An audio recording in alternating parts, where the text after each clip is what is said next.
So this is the first video in a series that I'm creating especially for my parents back home in the UK.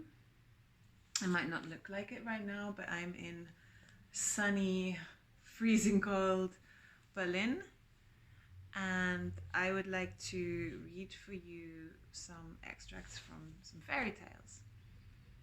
Today I'm going to start with an extract from the Bloody Chamber, which is a collection of fairy tales written by the inspirational and wonderful Angela Carter.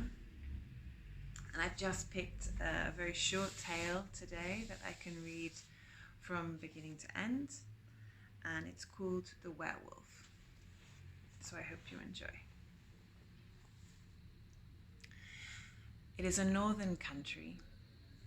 They have cold weather. They have cold hearts. Cold, tempest, wild beasts in the forest. It is a hard life. Their houses are built of logs, dark and smoky within.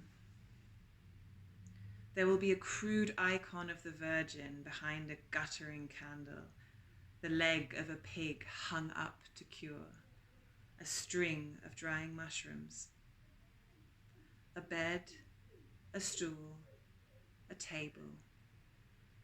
Harsh, brief, poor lives. To these upland woodsmen, the devil is as real as you or as I. More so.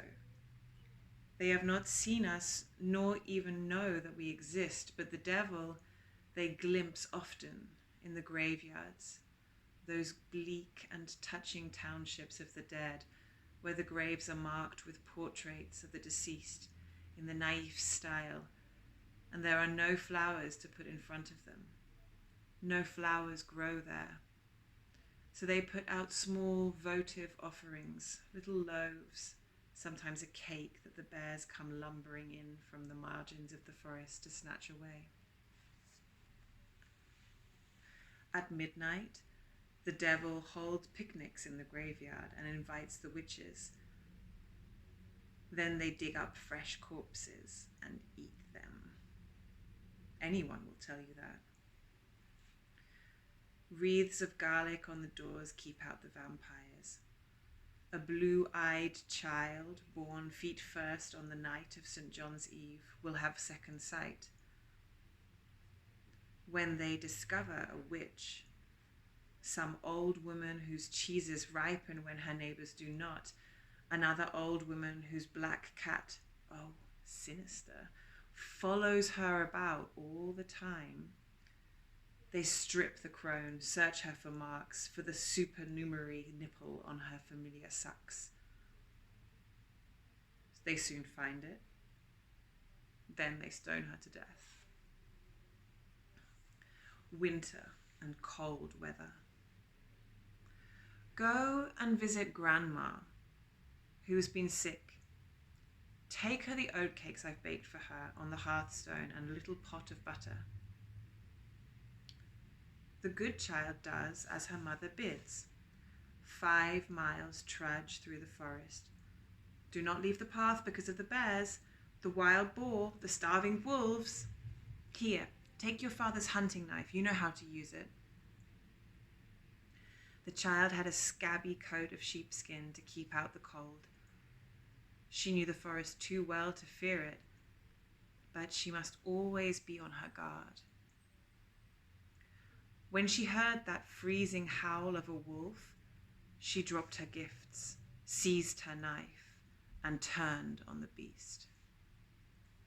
It was a huge one, with red eyes and running, grizzled chops. Any but a mountaineer's child would have died of fright at the very sight of it. It went for her throat, as wolves do, but she made a great swipe at it with her father's knife and slashed off its right forepaw.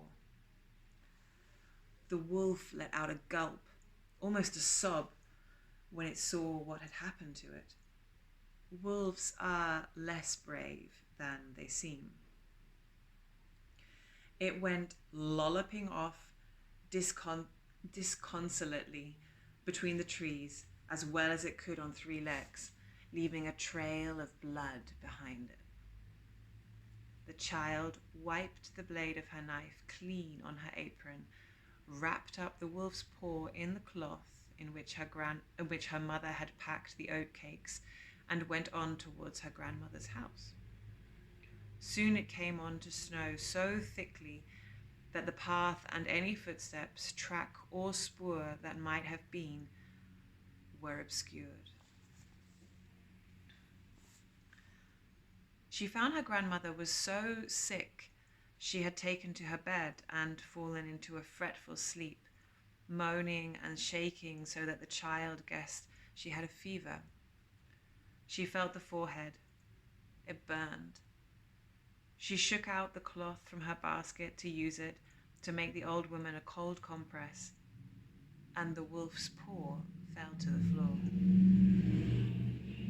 But it was no longer a wolf's paw, it was a hand, chopped off at the wrist, a hand toughened with work and freckled with old age. There was a wedding ring on the 3rd finger and a wart on the index finger. By the wart, she knew it for her grandmother's hand. She pulled back the sheet, but the old woman woke up and began to struggle, squawking and shrieking like a thing possessed. But the child was strong, and armed with her father's hunting knife, she managed to hold her grandmother down long enough to see the cause of her fever. There was a bloody stump where her right hand should have been, festering already. The child crossed herself and cried out so loud the neighbors heard her and came rushing in. They knew the wart on the hand at once for a witch's nipple. They drove the old woman, in her shift as she was, out into the snow with sticks, beating her old carcass as far as the edge of the forest, and pelted her with stones until she fell down dead. Now the child lived in her grandmother's house. She prospered. That was happy, wasn't it? Maybe I should read the book again before I choose which ones to read. But I hope that gruesome tale accompanied you on your evening at home, and I will post another one tomorrow or the next day. Mwah!